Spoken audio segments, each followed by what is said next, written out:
Okay, so 90 minutes are up and we're gonna just check the dough.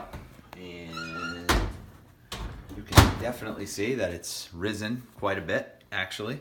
And so now what we're gonna do, and this is something that you can do with kind of these wet doughs to kind of tighten them up a little bit, is something called stretching and folding. So what we're gonna do is just put a little bit of flour on the counter. Again, you don't wanna add too much flour, and you see how sticky that dough is in there? It's really sticking. I'm gonna get a little flour on my hands and just kind of pull it out gently. And just get it down onto the counter. There we go.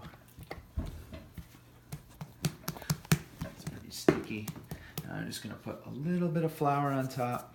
And then I'm going to stretch and fold. So what I'm going to do is I'm going to grab one end of the dough and I'm going to pull it forward about a third of the way and then fold it back like a third of the way over. Do the same thing with the bottom. Over, and then side, stretch and fold. Other side, stretch and fold. Flop it over. Kind of just round it into a shape of a ball here. And that's it. So that's one stretch and fold, and already you can see the dough.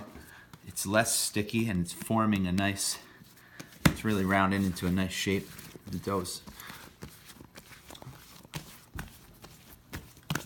put it back into my bucket. Round it down, cover it, and I'm gonna put it back for about 30 more minutes.